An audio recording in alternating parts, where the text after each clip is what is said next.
কলমটা রয়েছে এটা হচ্ছে টেম্পারেচার। এখানে আমাদের যে সমস্ত পেশেন্ট থাকে তাদের অবস্থা সিরিয়াস হয়, তার জন্য টেম্পারেচার মেনটেন করাটা মাস্ট। দ্বিতীয়ত দেখো সেকেন্ড কলমে রয়েছে সেটা হচ্ছে ব্লাড প্রেশার, আবার এখানে টেম্পারেচার, হার্ট রেট, সিবিপি এগুলো দিয়েছে।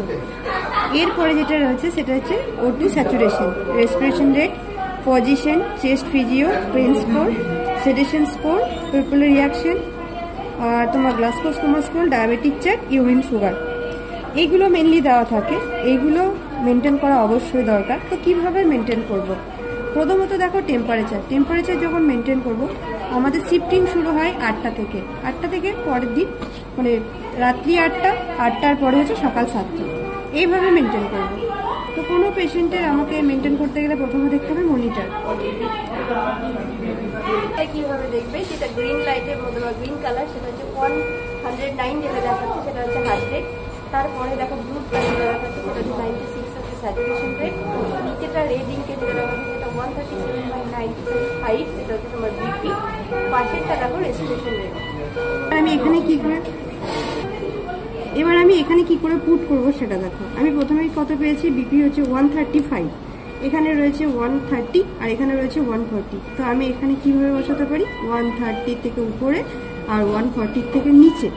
হার্ট রেট রয়েছে দেখো 95, তার মানে আমাকে কিভাবে বসাতে হবে, 90-র উপরে 100-এর নিচে। তো আমি এইভাবে পুট করতে পারি। আমি এরকম দেওয়ার পিছনে কারণ হচ্ছে কারণ বিপি অলওয়েজ ফ্ল্যাকচুয়েট হয়। এখন 1 ঘন্টাতে তুমি যদি এটা পাও, পরের 1 ঘন্টাতে এটা পাবে, এরকম কোনো কথা নেই। বাড়তেও পারে বা কমতেও পারে, কারণ আমি প্রথমেই বলেছি যে এটা সিসিউ, এখানে সমস্ত পেশেন্টই ক্রিটিক্যাল। দ্বিতীয়তে চলে আসি স্যাচুরেশন। দেখো আমি দেখিয়েছিলাম ব্লু ইঙ্কে যেটা রয়েছে 96, মানে সকাল 8টার সময় পেশেন্টের স্যাচুরেশন হচ্ছে 96।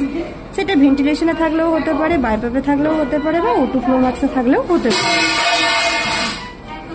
তৃতীয়ত দেখো রেসপিরেশন রেট, সেটা হচ্ছে 43, যেটা এখন তুমি পাচ্ছ সেটাই লিখবে। পজিশন, আমরা জানি কি বেড শোর ম্যানেজমেন্ট করতে গেলে আমাদেরকে 2 আওয়ারলি পজিশন চেঞ্জ করতে হয়। তো প্রতিটি পেশেন্টকে 2 আওয়ারলি পজিশন মেনটেন করতেই হবে। দেখতে হবে পেশেন্টের কন্ডিশনের উপর। যদি পেশেন্ট ভেন্টিলেশনে থাকে তাহলে একটু ভালোভাবে করতে হবে, যাতে পেশেন্টের টিউবের মধ্যে কোনো প্রবলেম না হয়। তারপর হচ্ছে চেস্ট ফিজিও। দীর্ঘকালীন শুয়ে থাকার জন্য অনেক সময় আমাদের বেড শোর বা চেস্টেও ক্রেপস আসতে পারে, তার জন্য chest physio must. Pain score বা সেডেশন এগুলো আমরা মেনটেন করি না, কারণ এগুলো মেনলি ডক্টর এসে যখন প্রেসক্রাইব করে বা অ্যাডভাইস দেয় ওনারাই মেনটেন করেন। এবার চলে আসি, সেটা হচ্ছে আমাদের ডায়াবেটিক চার্ট। আমাদের কিন্তু সুগারটা মেনটেন করতে হবে, কারণ আমাদেরকে দেখতে হবে কখন পেশেন্ট হাইপো হচ্ছে বা কখন পেশেন্ট হাইপার হচ্ছে। হাইপোর ম্যানেজমেন্ট একরকম হবে, হাইপারের ম্যানেজমেন্ট একরকম হবে। কারণ সিসিউতে ম্যাক্সিমাম পেশেন্টই NPM থাকে, যে সমস্ত পেশেন্ট ভেন্টিলেশনে থাকে তাদের ফ্লুইড অ্যালাউ করার অনেকটাই প্রবলেম হয়। তাই 3 নম্বরে লাস্টে যেটা দেখতে হবে ইউরিন সুগার। ইউরিন সুগারটা অবশ্যই চেক করবে, সেটা আওয়ারলি নয়, সেটা যেভাবে ডক্টর অ্যাডভাইস বা প্রেসক্রাইব করবে সেইভাবে দেখতে হবে। এবার চারটাতে দেখো, প্রথমত নার্সেস নেম, অন ডিউটি যে নার্স থাকবে তার নাম অবশ্যই মেনটেন করতে হবে। এখানে দেখো 3টে শিফট দেওয়া আছে, মর্নিং, নুন, নাইট। এখানে যে 3টে শিফটে নার্স অন ডিউটিতে আসবে তাদের সিগনেচার করতে হবে। এখানে ইনডোর নাম্বার মানে যে পেশেন্টের যে বিএসটিতে যে রেজিস্ট্রেশন নাম্বার থাকবে সেই রেজিস্ট্রেশন নাম্বারটা অবশ্যই লিখবে। কারণ অনেক ক্ষেত্রে কি হয়, পেশেন্টের বেড সাইড থেকে হয়তো যদি ইনটেক আউটপুট চার্ট অন্য বেড সাইডে যায় তাহলে খুঁজে পেতে সুবিধা হয়। এখানে বেড নাম্বার মেনশন করবে, এখানে ডেট অফ অ্যাডমিশন মেনটেন করবে। এখানে যে দুটো খুবই ইম্পর্টেন্ট সেটা হচ্ছে চার্ট নাম্বার আর হচ্ছে ডেট। কারণ আমরা জানি চার্ট নাম্বার মেনশন করলে এটা বোঝা যায় যে পেশেন্টটা কতদিন সিসিউতে অ্যাডমিট আছে, আর যে ডেটের হবে তার পরের দিনের ডেট এখানে পুট করবে। আজকে যদি 21 হয় তাহলে আমি এটা 22/11/2025 লিখব।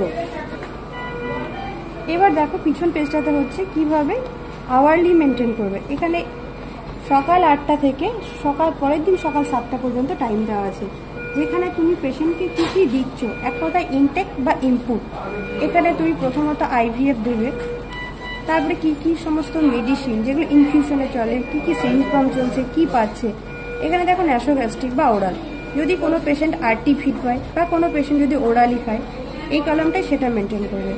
এখানে লেখা রয়েছে টোটাল আওয়ারলি, মানে তুমি আওয়ারে কত দিচ্ছ। তারপরে তোমার শিফট যখন শেষ হবে তখন এই যে দুটোর ঘর যেখানে রয়েছে সেখানে তোমাকে টোটাল বসাতে হবে। এইভাবে 3টে শিফটই টোটালি মেনটেন করতে হবে। একবার 2টো হবে, তারপরে এটা 8টা হবে, পরের দিন সকাল 7টা হবে। তারপরে চলে আসছে আউটপুট। তুমি যেমন ইনটেক দেখবে, আউটপুটও তোমাকে দেখতে হবে। এই আউটপুট আর ইনটেকের মধ্যে যে বিশেষ একটা ভূমিকা রয়েছে সেটা হচ্ছে নেগেটিভ ব্যালেন্স হচ্ছে না পজিটিভ ব্যালেন্স হচ্ছে।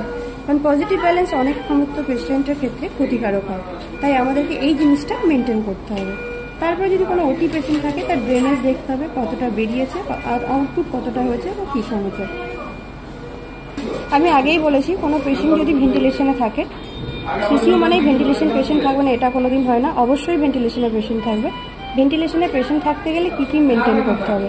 প্রথমত হচ্ছে পিএইচ, যেটা আমরা এবিজি দেখলে এটা সব পেয়ে যাবো, PCO2, PO2, HCO3 আর FiO2। তার সেখানে তুমি স্যাচুরেশন পাবে, মোড পাবে, ইন্সপিরেশন প্রেশার পাবে, টাইডাল ভলিউম পাবে। এই জিনিসগুলো তোমাকে একটু মেনটেন করতে হবে। এগুলো কীভাবে পাবে? যখন পেশেন্টের এবিজি করবে, এবিজি করলে টোটাল জিনিসটাই তোমরা এখানে দেখতে পাবে। কারণ আমরা জানি ম্যাক্সিমাম এই জিনিসগুলো যদি না মেনটেন করি তাহলে আমরা বুঝতেই পারবো না কখন রেসপিরেটরি অ্যালকালোসিস বা অ্যাসিডোসিস বা কখন মেটাবলিক অ্যাসিডোসিস বা অ্যালকালোসিস হচ্ছে। এখানে চলে আসছে ফাইনাল, যেটা তুমি 24 আওয়ার্সে কতটা ইনপুট হলো কতটা আউটপুট হলো সেটা তোমাকে এখানে দেখাতে হবে। তোমার মনে করো 24 আওয়ার্সে একটা পেশেন্টের যদি আউটপুট 2200 ml হয়, হয়তো তার ইনটেক হচ্ছে 2200 ml আর আউটপুট যদি 1400 ml হয়, তাহলে আমরা প্রথমেই ক্যালকুলেট করে নিতে পারবো যে পেশেন্টের 700 ml পজিটিভ ব্যালেন্স হচ্ছে। তো কার্ডিয়াক অ্যারেস্ট বা কার্ডিয়াক পেশেন্টের ক্ষেত্রে বা চেস্টের পেশেন্টের ক্ষেত্রে পজিটিভ ব্যালেন্স কিন্তু খুব ক্ষতিকর। এই জিনিসটা নোটিস করার জন্যই এই ফ্লুইড ব্যালেন্সটা অবশ্যই মেনটেন করতে হবে। থ্যাংক ইউ এতক্ষণ সাথে থাকার জন্য। যদি আমার ভিডিও ভালো লাগে আমার চ্যানেলটিকে সাবস্ক্রাইব করবে, একটা লাইক করে দেবে।